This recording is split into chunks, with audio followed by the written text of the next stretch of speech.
Welcome everybody. আজকে একটা নতুন এবং অন্যরকম ভিডিও নিয়ে হাজির হয়েছি। আজকে অবশ্য ঢাকা ইউনিভার্সিটি অ্যাডমিশন টেস্টের ইংলিশ পার্টটার একটা ডেমো দেখানোর চেষ্টা করা হয়েছে। বলছি না হুবহু এমন আসবে, বাট আপনারা অনেকটা আইডিয়া পাবেন এবং এই অনুযায়ী পড়বেন। তো গ্রামার অ্যান্ড ভোকাবুলারি থেকে আপনার আসতে পারে অ্যাপ্রোপ্রিয়েট ওয়ার্ডস, অর্থাৎ fill in the blanks with appropriate words.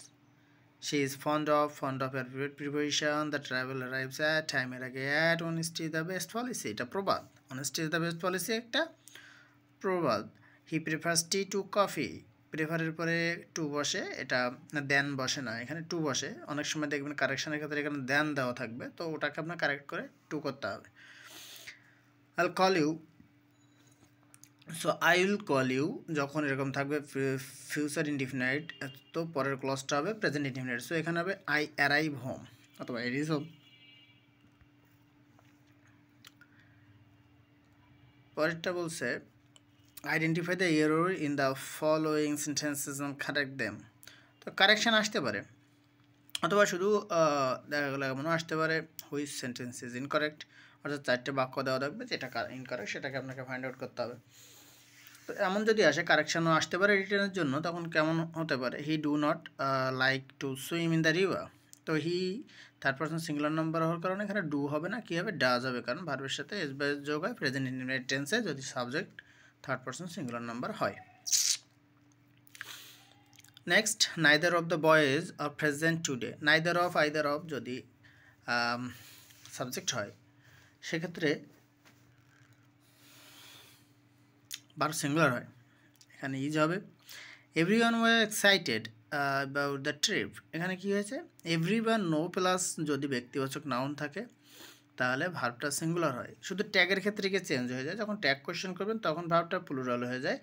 কেননা এই এভরি প্লাস বা নো প্লাস ব্যক্তিবাচক নাউনটা ওখানে গিয়ে প্লুরাল হয়ে দে হয়ে যায় প্রোনাউনে, এজন্য ভার্বটা ওখানে প্লুরাল হয়। এমনিতেই মানে মেইন সেন্টেন্সে কী হবে? সিঙ্গুলারই থাকবে, অর্থাৎ everyone was excited about the trip. She has went to the market, এটা দেখেছেন ফ্লো রেখে পড়ে গেলে কিন্তু ভুল পাওয়া যাচ্ছে না, কিন্তু আপনি একটু খেয়াল করেন এখানে ভার্বের প্যাটার্নটা হ্যাজের পরে ওয়েন্ট আছে, অর্থাৎ V2 আছে, যেটা সম্ভব। কেননা হ্যাভ হ্যাজ হ্যাটের পরে V3 হবে, অর্থাৎ এখানে হবে has gone. The team is playing good in this season, the team is playing good in this season. তো এখানে তেমন কিছু ভুল আপনি পাচ্ছেন না, দেখেন, কিন্তু একটু কলোকেটিভ ভুল আছে, অর্থাৎ উপযুক্ত স্থানে উপযুক্ত শব্দ, এখানে গুড না বসে ওয়েলটা better, well this season. Synonyms and antonyms, এটাও ইম্পর্ট্যান্ট। এটা আমি এখানে মাত্র যদিও 5টা দেওয়া আছে, দিস নট লাইক দ্যাট এই 5টা থেকে আসছে, আপনাকে প্রচুর সিনোনিম অ্যান্টোনিম বানান সহ পড়তে হবে এবং সেগুলোতে বাক্য তৈরি করার চেষ্টা করতে হবে। ওকে, চেষ্টা করে করে কারো পরামর্শ নিয়ে দেখাইতে হবে তাকে যে আসলে হচ্ছে কি না। তো এটা দিয়ে আবার বাক্য তৈরি আসতে পারে সিনোনিম অ্যান্টোনিম, অর্থাৎ সিনোনিম করে সেটা দিয়ে বাক্য তৈরি আসতে পারে, অথবা অ্যান্টোনিম করে সেটা বাক্য তৈরি আসতে পারে, অথবা পারসেসিভ ফর্ম চেঞ্জ করে সেটা দিয়ে বাক্য তৈরি আসতে পারে। এ বিষয়ে প্রচুর সতর্ক থাকতে হবে, প্রচুর ভোকাবুলারি দরকার।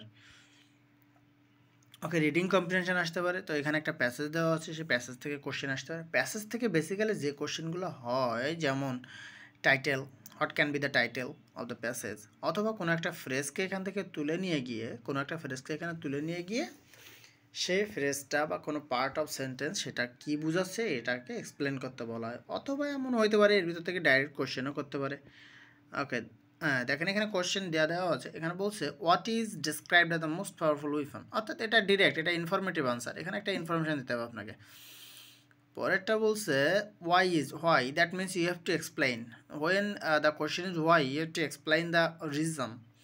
ওকে, next what, that's also information. What do societies gain, অর্থাৎ this is also information. What experts information, so you have to provide information here and information here appropriately, and you have to make the sentence correctly. Okay, your sentence may be very simple, very primary level, doesn't matter, but it might be correct. It doesn't mean that you are sitting for the admission test so you are a PhD or a graduate. It's not like that. You are a common student, so your sentences will be common, teachers will expect that.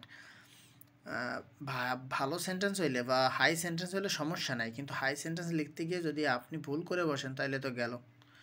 ওকে, দেখেন এখানে কি বলছে, দেখেন সেন্টেন্সের একটা part দিয়েছে, explain the meaning of training the mind to think, এটাকে explain করতে বলছে। নেক্সট, প্রোভাইড আ টাইটেল, এখানে টাইটেল দিতে বলছে। সো এই বিষয়গুলো নিয়ে সাধারণত কম্প্রিহেনশন টেস্টের থেকে কোশ্চেনগুলো আসে, ওখান থেকে সিনোনিম অ্যান্টোনিম এক্সপেক্ট করে। এটা কিন্তু সাধারণত অবস্থানগত দিক বিচার করে আপনাকে অর্থ করতে হবে, অর্থাৎ ওই প্যাসেজে ওই লাইনে শব্দটা কোন অর্থে ব্যবহৃত হয়েছে সেটার উপর আপনাকে এমফ্যাসিস দিতে হবে।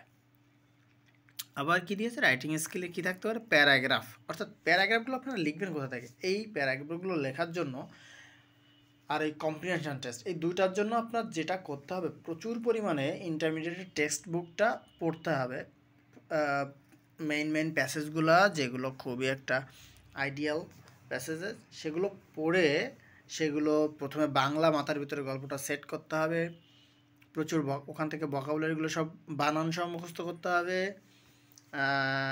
এবং ওই টেক্সট বুকে নিচে নিচে দেখবেন বিভিন্ন রকম যে প্যাসেজগুলো আপনি দেখছেন সেই প্যাসেজের কি হয়, কোশ্চেনগুলো ওখানে দেওয়া থাকে কিছু, সে কোশ্চেনগুলো ভেরি ভেরি ভেরি ইম্পর্ট্যান্ট।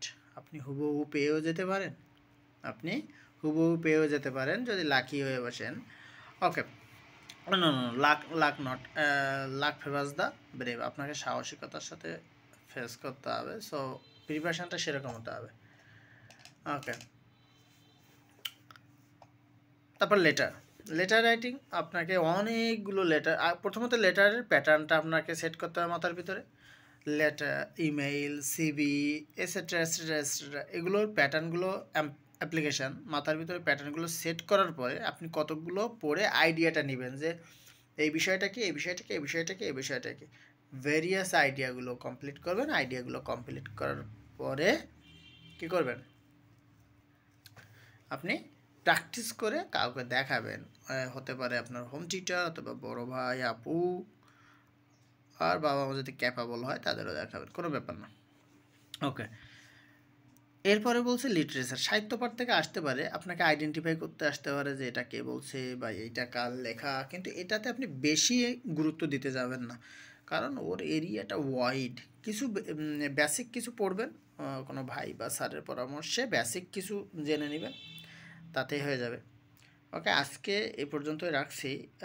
তো ভালোভাবে পড়বেন, বেশি বেশি পড়বেন, বেশি বেশি প্র্যাকটিস করবেন, আর আমার কাছ থেকে কিছু প্রাপ্তির আশা থাকলে আমাকে জানাতে পারেন। ধন্যবাদ।